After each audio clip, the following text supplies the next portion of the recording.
From Holland, more evidence that Hamas and its Muslim supporters have made a catastrophic and historic mistake. The famously tolerant Dutch last Wednesday made Geert Wilders the biggest winner of their election with 37 seats. That's 12 more than the second-place Green Left Labour coalition. Wilders' secret? Well, not so secret. He promises to ban Muslim immigration. Has done so for years.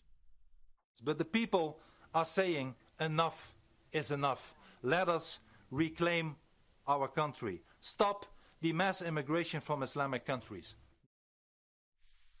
And here's one telling fact about that. Wilders' PVV party was a distant fourth in the polls 2 months ago. But on October 7, Hamas, the Islamist terrorist group which runs Gaza, slaughtered 1,200 Jews in scenes of utter barbarity. Worse, Muslims in many cities of the West, like in London, celebrated. In Australia, for instance, fireworks were let off. A Sydney imam hailed this as a day of pride, to him at least, as supporters praised Allah.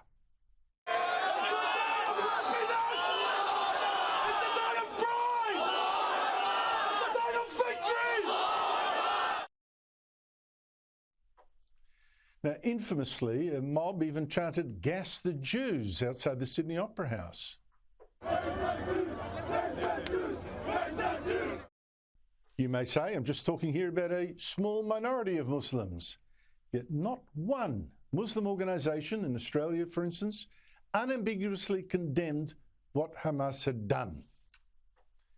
Now, of course, there were other factors in the Dutch election result, the climate change policies, for instance, that had hurt farmers, cost of living, some unimpressive alternatives.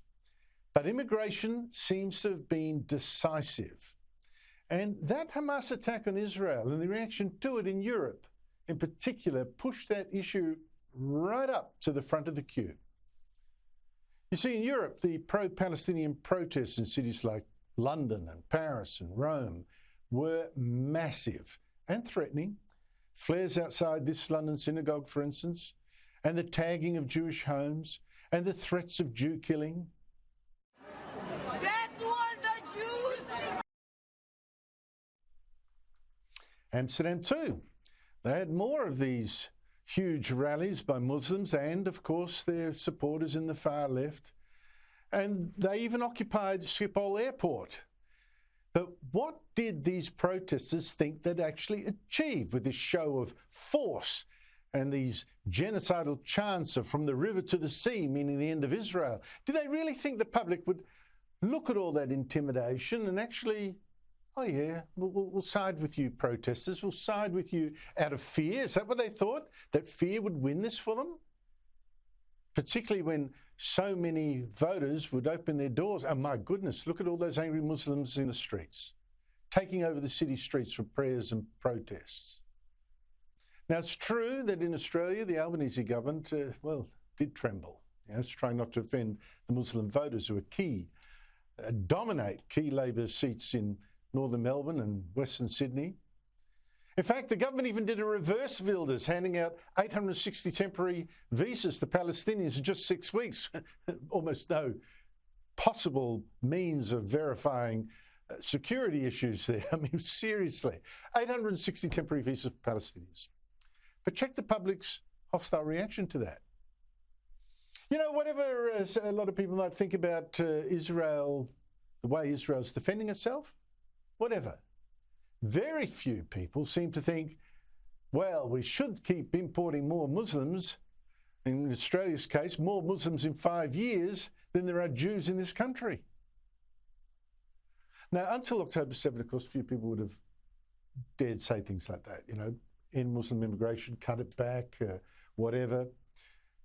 But now the fear of seeming racist is actually less, for many, than the fear of what we're seeing already in our streets. Because in some parts of Europe, that fear is now, looks ugly. In Ireland last week, mobs rioted in Dublin, burning and stealing, attacking police, demanding an end to Muslim immigration. After reports that an Algerian man stabbed 3 children and a teacher's assistant outside a school. Turns out that he'd actually had a knife crime allegation against him. They're still not thrown out of the country. How about that? Then in France on the weekend, protesters in one particular town down the south chanted Islam out of Europe after immigrants reportedly knifed to death a 16-year-old called Thomas after supposedly shouting they wanted to kill whites. No wonder that after all the Islamist terror attacks that France has endured and the Muslim riots and the crime, that the anti-immigration National Rally Party of Marine Le Pen looks set to win the next election. Around Europe, the calls are getting louder. End mass immigration of people from cultures that are so very different and seemingly hostile. For instance, Italy, which has been overwhelmed by illegal immigrants from North Africa, last year made Giorgia Meloni Prime Minister on a promise of an immigration crackdown and the defence of Italian values, of Western values.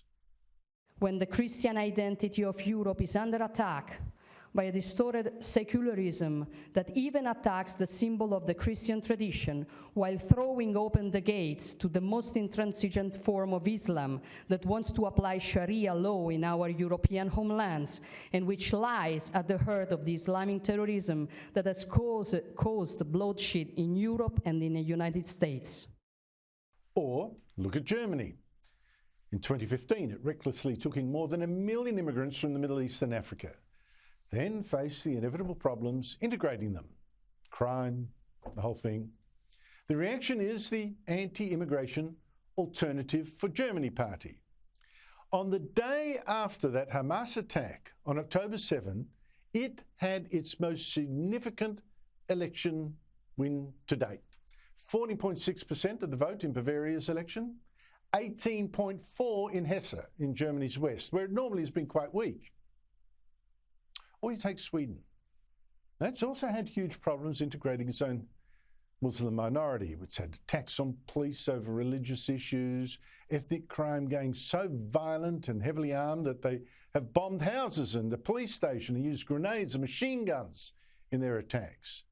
It's all been so bad that the Swedish government had to call in the army this year to deal with them.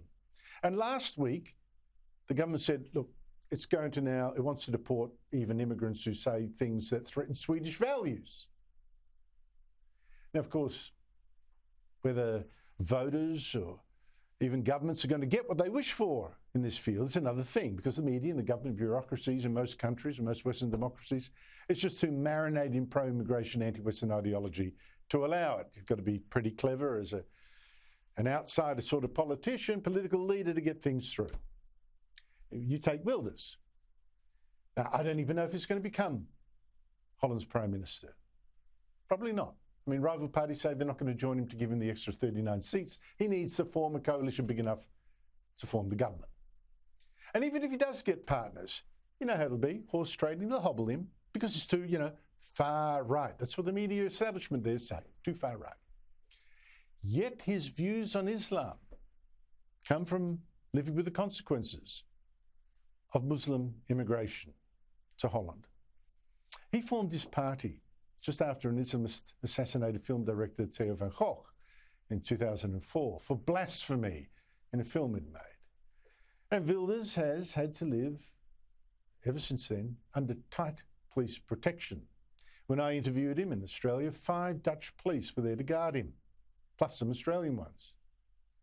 And now, I think that many Europeans will feel the threat that he has lived under for so long, especially after Hamas, the world's most barbaric terrorists, inspired hundreds of thousands of defenders in the West to take to the streets of our capitals.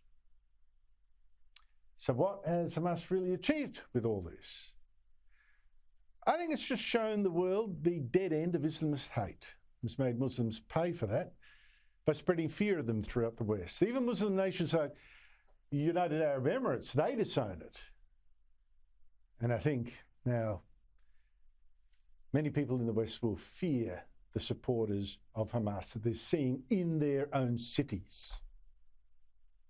So I think ultimately Hamas will be destroyed by Israel. And the West's immigration intakes of Muslims, they will be tightened. Maybe not openly, but that will happen. So for all the suffering of the Jews today, in the end, Hamas will be the losers.